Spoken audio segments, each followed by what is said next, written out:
10 लोकांनी सांगितलं स्टेटमेंट घेणार आणि बाकीचे जे आहेत सर अप्रेंटिस लोकांना उद्या येणार सपोर्ट होते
सर माझे नाव तृप्ती वडीचार आहे.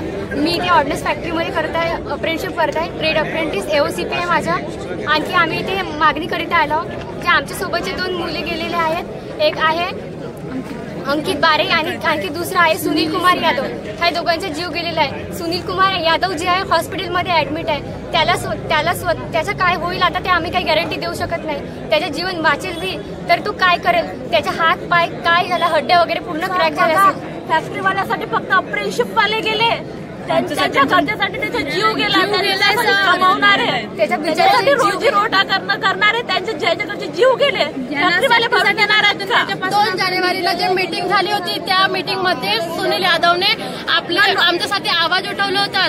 त्या व्यक्तीनं आमच्यासाठी आवाज उठवला होता आणि त्याच व्यक्तीचा आज असं झालेला आहे. आम्हाला DV ड्रेस भेटला, शूज भेटला आणि तोच बिचारा आज हॉस्पिटलमध्ये आहे. आम्हाला काय वाटत असेल तेव्हा आम्ही जेव्हा बिल्डिंग मध्ये ब्लास्ट झाला तेव्हा त्या दुसऱ्या बिल्डिंग मध्ये म्हणत आहेत की तुम्ही बिल्डिंग मध्ये काम करा. जर तुम्ही काम नाही करणार तर तुमच्या नावाने लेटर काढेल किंवा तुम्हाला नंतर येऊन तुम्हाला काम करावं लागेल.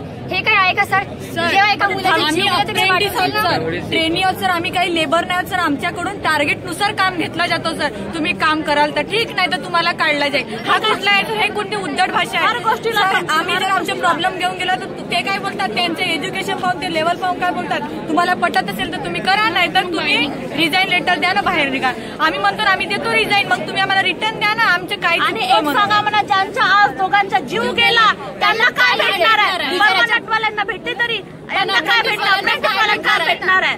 ज्याही सेफ्टी नाही, त्याला आई नाहीये, त्याची बहीण आहे, भाऊ आहे, तो काय करेल? त्याला काय मिळेल? त्याचं पूर्ण आयुष्य बाकी आहे. आपल्या कुटुंबाचा आधारस्तंभ उद्या चालून तोच होता. हो ना सर. सर्व काही जे आहे त्याच्यावरती होता. त्याच्या काय वाटत असेल त्याच्या आई वडिलांना.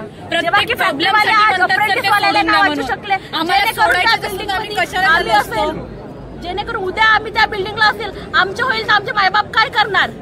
आमच्या विश्वासावर पाठवतात की आमच्या पोरी सेफ आहेत, पोरं सेफ आहेत. फॅक्टरीवाले सेफ्टी न करता पोरींवर जबरदस्ती मुलांना इथं पाठवतात, बिल्डिंगला पाठवतात, डेंजर बिल्डिंग मध्ये.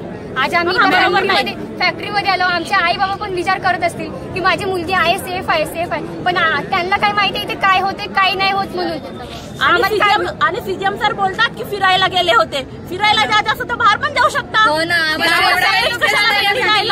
स्वतः म्हणतात की तुम्ही बिल्डिंगमध्ये काम नाही करायचं, सोडून द्या तुम्ही. हे काही पद्धत आहे बोलायची? ब्लास्ट झाला तरी बी एनआरच्या बिल्डिंग मध्ये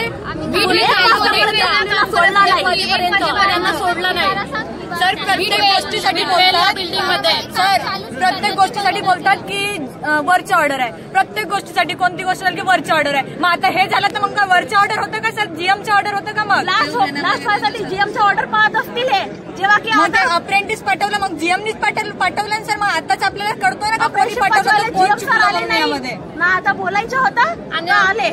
आम्ही आपले क्वेश्चन ठेवल्यावर आम्हाला आन्सर मिळतोय की छोड के चले जाओ. छोड के चले जाओ. ही काय पद्धत आहे बोलायची? सोडून जा